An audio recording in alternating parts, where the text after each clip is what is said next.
చాలా మంది నాకు అడిగే క్వశ్చన్ ఏంటంటే స్టాకింగ్స్ ఎలా వేసుకోవాలి, స్టాకింగ్స్ వేసుకునేటప్పుడు ప్రికాషన్స్ ఏం తీసుకోవాలి, స్టాకింగ్స్ ఎలా యూజ్ చేయాలి. నెంబర్ 1 ఏంటంటే మీ సైజు, మీ కొలతలు తీసుకొని మీ మెజర్మెంట్ కి సరిపోయినట్టుగానే ఉండాలి. You cannot wear somebody else stockings. So చాలా మంది ఏం చేస్తారంటే ఇంట్లో అందరికీ వెరికోస్ ఉన్నాయి కదా ఒకళ్ళు వేసుకుంటారు, అది చాలా పొరపాటు. Number 2, stockings is a medicated garment. అంటే మీ సైజుకు సరిపోయినట్టుగా మీకు ప్రెషర్ ఒక 15 to 25 మిల్లీమీటర్స్ ప్రెషర్ ఇవ్వడానికి సరిపోయినట్టుగా ఉండాలి. సో మీరు లూజ్ గా వేసుకున్నా, టైట్ గా వేసుకున్నా దానికి ఎటువంటి ఉపయోగం కూడా ఉండదు.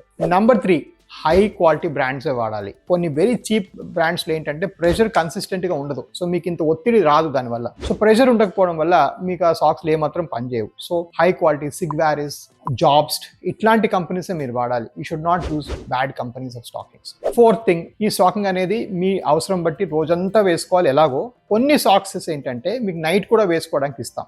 అలాంటప్పుడు ప్రెషర్ నైట్ కూడా కొంత కంటైన్ అవుతుంది. మళ్ళీ అన్ని సాక్స్ సేమ్ కాదు. Grade 1, grade 2, grade 3 and double layer stockings అని అట్లీస్ట్ మినిమం 4 టైప్స్ ఉంటాయి. మీ వారికోస్ వెయిన్స్ తీవ్రత బట్టి మీ డాక్టర్ అవి ఇస్తారు. హై దాకా యూజువల్ గా ఇండియాలో పెద్దగా కష్టము. మోస్ట్ పీపుల్ కి థైస్ డిస్ప్రపోర్షనెట్లీ లావుగా ఉంటాయి. సో ఆఫెన్ టైమ్స్ మోకాల దగ్గర సరిపోతాయి. నెక్స్ట్ పాయింట్ ఏంటంటే స్టాకింగ్స్ బదులు ఈ రెడ్ క్లాత్ కట్టుకోవడము, వైట్ క్లాత్ కట్టడము, క్రేప్ బ్యాండేజ్ కట్టడం అవన్నీ వేస్ట్. వాటి వల్ల మీరు ఆ రోజు టైట్ గా కట్టచ్చు, లూజ్ గా కట్టచ్చు. దానివల్ల ప్రెషర్ ఈవెన్ గా ఉండదు. ఈవెన్ గా ఉండకపోవడం వల్ల మీకు వేరే ప్రాబ్లమ్స్ వస్తాయి. And last but not the least ఏంటంటే స్టాకింగ్స్ వల్ల వారికోస్ వెయిన్స్ క్యూర్ కావు. స్టాకింగ్స్ వల్ల వారికోస్ వెయిన్స్ కంట్రోల్ అవుతాయి మాత్రమే. సో మీరు 1 year, 1 month, 10 years స్టాక్స్ వేసుకుంటే ఆ 10 years వరకు ఒత్తి పెడతాయి. 11th year మళ్ళీ వారికోస్ పెరిగిపోతాయి. So always have that expectation in mind. And most important గా ఎటువంటి ఆయిల్స్, క్రీమ్స్ ఇవన్నీ పెట్టకూడదు సాక్స్ వేసుకునే ముందు.